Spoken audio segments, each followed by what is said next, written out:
Here we will look at subtracting mixed numbers using number lines. This standard builds on the work students did in 4th grade, where they subtracted fractions with like denominators. It also requires students to apply what they learned about finding equivalent fractions, since their work in 5th grade involves fractions with unlike denominators using related fractions. Related fractions are like what you see here with 1/10 and 4/5, in which one denominator is a multiple of the other. Students in 5th grade are also expected to use benchmark fractions to assess the reasonableness of answers. They should have ample experiences using models to build understanding and to allow them to use reasonableness to find a common denominator prior to using the algorithm. Here we'll look at finding the difference between 8 and 1/10 and 6 and 4/5. Before we begin, we'll estimate. I know that 8 and 1/10 is close to 8 wholes. It's just 1/10 more from 8, whereas it's 9/10 away from 9. And 6 and 4/5 is close to 7. It's 4/5 away from 6, but just 1/5 away from 7. And I know that 8 minus 7 would be 1. So this lets me know that our answer will be close to 1. It'll actually be a little bit more than that since I rounded down the amount we were subtracting from and rounded up the amount that we were taking away. However, our answer will be close to 1. So to begin to solve, we're going to draw an open number line. I'm going to start at the end here with the amount that we are subtracting from, which is 8 and 1/10. Now I know that I need to subtract 6 and 4/5 from 8 and 1/10. The first thing I can do is just go ahead and subtract the 6 wholes. So if I subtracted 6 wholes from 8 and 1/10, I know I would be at 2 and 1/10.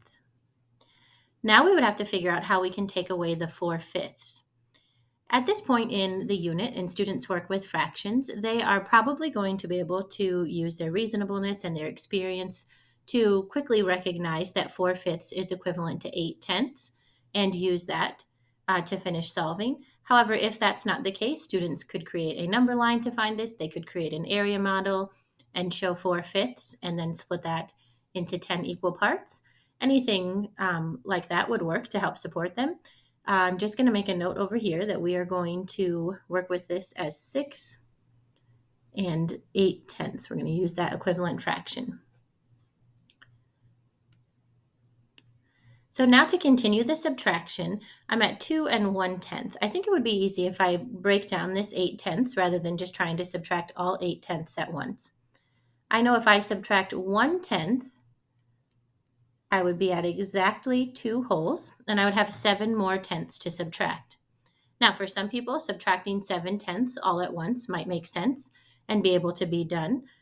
For others, we may need to break that down a little bit. I'm just going to subtract 1 more tenth. I know if I took 1/10 away from 2 wholes, that would leave me with 1 and 9/10.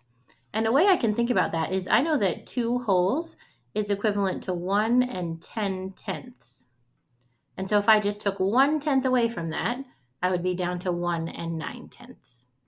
So I've subtracted 2/10 out of the 8/10 I need to subtract. Now that I'm looking at 1 and 9/10, it would be pretty easy to go ahead and just subtract the rest of the tenths. I know that's 6 more tenths that I need to subtract.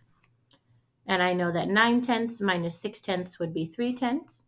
So I would end up at 1 and 3/10.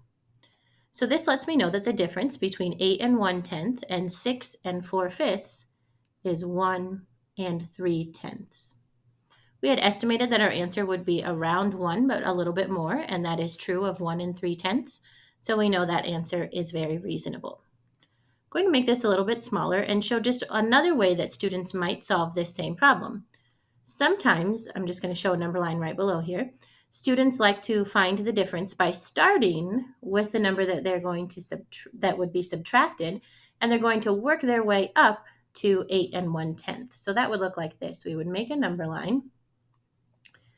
We would start at 6 and 4/5. And here we're using our knowledge of inverse operations to find the difference. We are going to figure out, well, what is the distance between 6 and 4/5 and 8 and 1/10.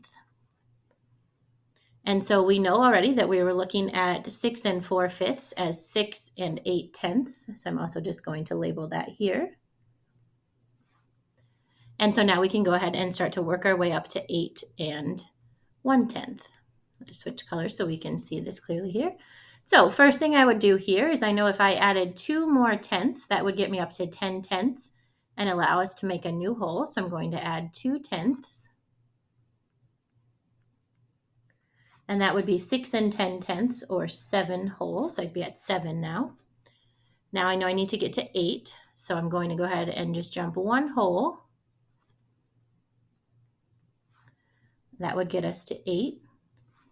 And then I know to get from 8 to 8 and 1/10, I just need to add 1 more tenth. So I've been able to find the difference between 6 and 8/10 and 8 and 1/10 by using addition. Now, the way that I can see what the answer is here is I need to figure out, well, how much did I have to jump to get from 6 and 4/5 to 8 and 1/10? So here I had 2/10.